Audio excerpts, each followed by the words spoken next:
Welcome back to the Book Nook podcast, where we like to unpack some truly captivating books and sometimes uncover a hidden gem or two. Today's deep dive takes us back in time, back to pre-war London, with Robert Harris's historical fiction novel Precipice. And what I think is so fascinating about Precipice is that Harris really plunges us into this pivotal moment, the summer of 1914, a world on the edge of war. And amidst all of this political turmoil, he unveils a secret affair between Prime Minister H.H. Asquith and this young socialite named Venetia Stanley. Okay, so we've got a forbidden romance set against a backdrop of global tension. Sounds like a recipe for a gripping story. But what I find so intriguing is that this isn't just a fictionalized love affair, it's actually rooted in history. Exactly. You know, Asquith's infatuation with Venetia is very well documented. Hundreds of letters between them still exist today, and many of these letters are incorporated directly into the narrative. It's really remarkable. We're essentially getting a glimpse into Asquith's most personal thoughts and feelings during this incredibly critical period in British history. So we're talking about a time when the assassination of Archduke Franz Ferdinand had just sent shockwaves through Europe. To think that Asquith was potentially distracted by this passionate affair while leading a nation on the brink of war, well, it's a bit unnerving. It definitely raises some questions about his judgment, his priorities, and here's where it gets really interesting. Asquith, completely blinded by his infatuation, shares some pretty sensitive information with Venetia. We're talking classified documents. He even carelessly discards some of them from his car window. Wait, he's tossing state secrets out the window? The irony is kind of astounding. This is the same prime minister who championed the Official Secrets Act. It makes you wonder if power somehow distorts our sense of responsibility, or maybe he just underestimated the risk, caught up in the whirlwind of his emotions. You know, that's what's so brilliant about Harris's storytelling. He forces us to confront this human side of leadership, the vulnerabilities and contradictions that even the most powerful figures can't escape. And speaking of contradictions, what about Venetia? She's this young woman from a wealthy aristocratic family, yet she chooses to get involved with this man, a man twice her age, a man carrying the weight of an entire nation on his shoulders. What is her motivation? Well, Harris paints a complex picture of Venetia. Initially, she's portrayed as a member of this group. It was called the Coterie, this group of privileged socialites, all seeking excitement and purpose. It's as if she's drawn to Asquith power, the thrill of being in the know, privy to these secrets that shape the world. It's tempting to judge her, to see her as naive or overly ambitious. But I sense there's more to her story. After all, she's navigating a world with limited opportunities for women, even those from her social class. Absolutely. And as the affair progresses, Venetia becomes increasingly aware of the risks, the weight of Asquith's secrets. She finds herself trapped in a situation that could have some very dire consequences, and not just for Asquith, but for the nation as a whole. She's not just a passive player in this drama. She's wrestling with her own conscience, torn between her feelings for Asquith and the potential fallout of their actions. I think it makes her journey as a character all the more captivating. I agree. And to add yet another layer of intrigue, Harris introduces a fictional character into the mix. A Detective Sergeant Paul Deemer. He's tasked with investigating a leak of top-secret documents. Okay, this is where it gets really interesting. So, Deemer is essentially stumbling upon the trail of Asquith's recklessness. Even if he's initially unaware of the whole affair, I can only imagine the tension as his investigation circles closer and closer to the truth. You're exactly right. And it creates this fascinating moral dilemma. What happens when those who know the truth, like Deemer, have to decide whether to expose the prime minister? On the one hand, exposing him could really destabilize the government at a critical time. But on the other hand, keeping quiet could jeopardize national security. So it's a classic case of right versus right. There are no easy answers, only tough choices with potentially devastating consequences.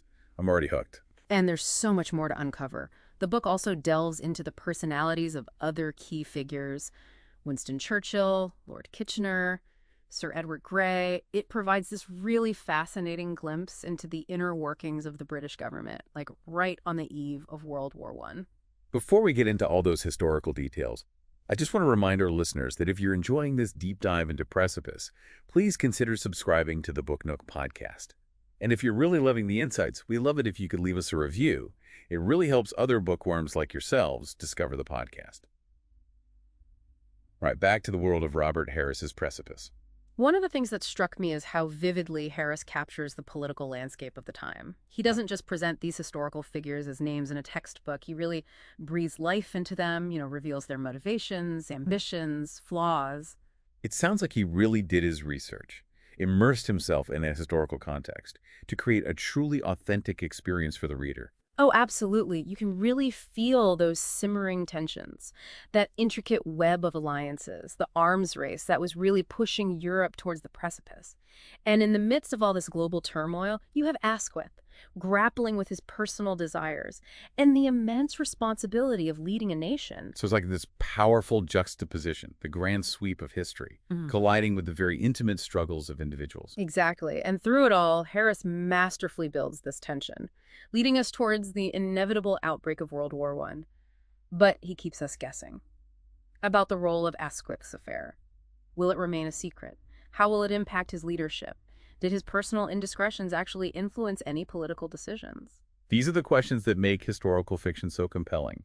It allows us to really explore the human side of history, to grapple with the complexities of leadership, and to consider the ripple effects of these seemingly private choices. Exactly. And in the case of Precipice, we're left to ponder whether Asquith was truly a capable leader, or if his obsession with Venetia ultimately contributed to his downfall. That's a fascinating question. He was generally considered to be a competent peacetime prime minister, Yeah. but his handling of the war was widely criticized. Some argue he was too indecisive, too slow to act. Could his preoccupation with Venetia have played a role in that? Yeah, it's a question that really lingers throughout the book.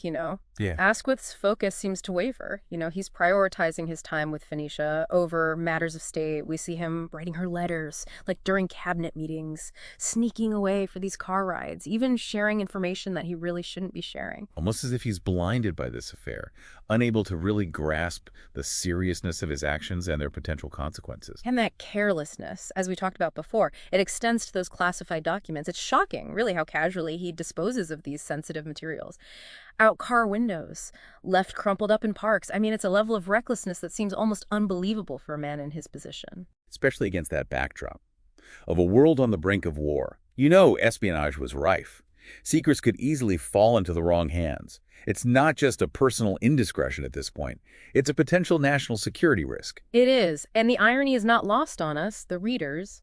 This is a man who spearheaded the Official Secrets Act, yet he's the one flagrantly violating it. It makes you wonder, did he believe himself to be above the law? Or was he truly that blinded by his feelings for Venetia? That's a really compelling question. It makes me wonder about Venetia's role in all of this. Did she encourage this behavior, or did she try to warn him about the dangers? Venetia's reaction is interesting. While she clearly enjoys the attention and the thrill of being privy to state secrets, she's not completely oblivious to the risks. She repeatedly cautions Asquith about sharing sensitive information, but he's just so smitten, he can't seem to help himself. So she's not entirely naive or power hungry. There's a part of her that understands the gravity of the situation. Definitely. And that's what makes her character development so fascinating to follow. She starts out as this somewhat frivolous socialite, seeking excitement, but she really evolves into a more mature and self-aware individual as the story progresses. How so? What kind of transformation does she undergo? Well, as the war intensifies and Asquith becomes increasingly consumed by his duties, Venetia starts to feel suffocated by the relationship. She realizes that she wants more from life than just being the prime minister's mistress. Sounds like she's caught between those societal expectations and a desire for something more, something fulfilling. Do you think that was a common experience for women of that era, feeling trapped by those limitations? I think it was a real struggle for many women, Yeah. especially those from those privileged backgrounds. They were often expected to prioritize marriage and their social standing over personal fulfillment. And Venetia's story, even though it is fictionalized, I think it reflects that struggle beautifully. It's encouraging to see her assert her independence, especially in such a tumultuous time. Yeah. She makes a bold decision, a remarkable one for a woman of her time. And her social class, she breaks off the affair, and she chooses to train as a nurse. This allows her to contribute to the war effort in a meaningful way. Wow, that's a powerful statement. It shows a real shift in her priorities, a desire to find purpose beyond the confines of her privileged life. Absolutely. And her decision to work in a hospital, tending to these wounded soldiers, it exposes her to the very brutal realities of war. It's a far cry from the drawing room discussions of politics and strategy. She's seeing firsthand the devastation, the suffering that Asquith's decisions, in part, have caused. It's like she's witnessing the human cost of those grand political machinations. It further solidifies her decision to break free from Asquith and forge her own path. It does. And that contrast, between the sweeping narrative of history and these really intimate details of people's personal lives, it's one of the things that makes Precipice so engaging. It reminds us that history is made up of individual stories, each with its own complexities and moral dilemmas. Speaking of moral dilemmas, let's go back to Detective Sergeant Deemer for a minute. We were talking about his investigation. And those difficult choices he faces as he uncovers the truth about Asquith's affair. Right, Deemer is a very interesting character. He's intelligent, he's observant, and he's kind of thrust into this world of espionage when he's tasked with investigating these leaked documents.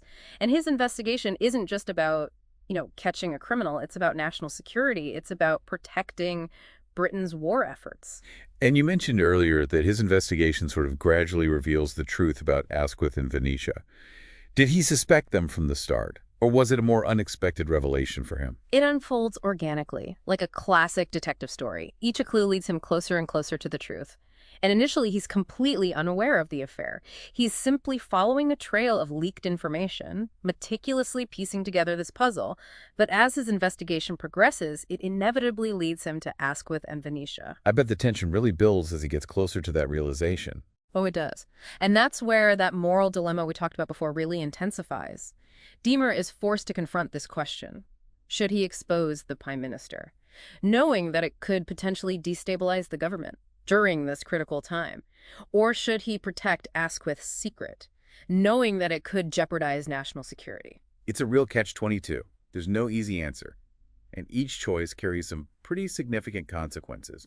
I'm curious how Harris handles this dilemma. He does it masterfully. He conveys this inner turmoil that Deemer's experiencing. You see him wrestling with his duty to his country, the ramifications of revealing such a scandalous truth. It really adds a layer of moral complexity to the narrative. It forces us to consider all these different perspectives at play. It sounds like Harris doesn't shy away from exploring those gray areas of morality, especially during a time of war, when decisions are rarely black and white. Exactly. And it's through characters like Deemer that we see those shades of gray, those difficult choices that individuals are forced to make when their personal loyalties collide with those national interests. It's a reminder that even in the grand scheme of history, those grand narratives, it's often the individual choices, the small acts of courage or compromise that really shape the course of events. Absolutely. And speaking of individual choices, I'm curious to hear your thoughts on Venetia's decision to become a nurse. Do you think it was purely driven by her desire to find purpose? Or was there an element of atonement there? Perhaps a way to make amends for her role in Asquith's indiscretions? That's a really interesting question. It's likely a combination of both. But before we delve deeper into Venetia's motivations and the ultimate consequences of Asquith's actions, I'd like to remind our listeners that if you're enjoying this deep dive into Precipice, please consider subscribing to the Book Nook podcast and leaving us a review. Your support really helps us reach more book lovers like you. All right, now let's continue our exploration of Robert Harris's Precipice and unravel the intricacies of this captivating historical thriller. Welcome back to the Book Nook podcast, where we've been taking a really deep dive into Robert Harris's Precipice, this novel that really immerses us in that pre-war London atmosphere and reveals the personal dramas unfolding behind these major historical events. We've been discussing Prime Minister Asquith's reckless affair and those simmering tensions as the world's on the brink of war and those ethical dilemmas faced by those who uncover the truth. I'm really curious to know how this all unfolds. Does Asquith face any real consequences for his actions? Well, this is where the story, I think, takes a turn that sort of mirrors the complexities of real life. You see, Asquith's downfall isn't this sudden dramatic event. It's more of a slow burn, a gradual erosion of his power. The war drags on, the casualties mount, and public opinion starts to turn against him. His indecision, what some perceive as weakness in a wartime leader, really starts to chip away at his support within the government. So it's not the revelation of the affair itself that brings him down? No, not directly. The affair remains a very closely guarded secret, at least as far as the public is concerned. But I think it's undeniable that Asquith's personal life takes a toll on him. It impacts his judgment and contributes to his political decline. It's a powerful reminder, I think, that our personal and professional lives are always intertwined. Even those at the highest levels of power aren't immune to those ripple effects of their private choices. You're absolutely right. And I think that's one of the most thought-provoking aspects of Precipice. It challenges us to think about how those personal flaws and indiscretions of leaders can really shape the course of history. It makes you wonder, how many decisions, big or small, have been influenced by those hidden desires, or personal struggles, or secret dramas playing out behind the scenes. It's a humbling thought. It reminds us that history isn't just a collection of dates and battles. It's a story about people, driven by those same passions, vulnerabilities, complexities as ourselves. Absolutely. And it's really through that human lens that we can truly understand those forces that shape our world, both past and present. We can learn from the mistakes of those who came before us and perhaps gain a deeper appreciation for the challenges that they faced. Speaking of learning from the past, I'm curious about Venetia's fate. Does she find happiness and fulfillment after ending her relationship with Asquith? She does, but it's not that, conventional happily ever after. She finds fulfillment in her work as a nurse, tending to those wounded soldiers who are, in a way, casualties of the war that Asquith led Britain into. It's a path that allows her to make a tangible difference, to confront the realities of war head on, and to perhaps, find some sense of redemption. It sounds like she finally steps out of Asquith's shadow and finds her own purpose, her own voice. It's a satisfying arc for a character who began the story feeling so lost and unfulfilled. It is, and I think it really speaks to that transformative power of those wartime experiences. Even in the midst of so much chaos and destruction, individuals can find meaning, redefine themselves, discover this unexpected strength. It's a message of hope amidst tragedy, and it brings us back to that title of the book, Precipice. The world was teetering on the brink of war, but individual lives were also on the edge of change, forced to confront these difficult choices and forge new paths. That's a great observation. It's not just a historical thriller. It's a story about human nature, about the choices that we make when faced with some pretty extraordinary circumstances, and those unintended consequences that ripple outward. And it really highlights how interconnected our lives truly are. Even seemingly private decisions can have these far-reaching effects, shaping not only our own destinies, but the course of history itself. Yeah, very well said. It makes you kind of reflect on your own life, the choices you make, and the potential impact you might have on the world around you. That's a really powerful takeaway. And it's a testament to Robert Harris's skill as a writer, that he can really spark that thoughtful reflection through a story that's also incredibly entertaining and suspenseful. Absolutely. So if you're looking for a book that will transport you to another time, keep you on the edge of your seat, and leave you pondering those complexities of human nature and history, then Precipice is definitely a must-read. Couldn't agree more. And that concludes our deep dive into Robert Harris's Precipice. We hope you enjoyed this insightful conversation. And if you're eager for more captivating book discussions, be sure to subscribe to the Book Nook podcast and leave us a review. Your feedback helps us reach more book lovers out there and really fuels our passion for exploring the world of literature. Thank you for joining us on this literary journey. And don't forget to check that episode description for a link to purchase your very own copy of Precipice. Happy reading, and we'll see you in the next episode of the Book Nook podcast.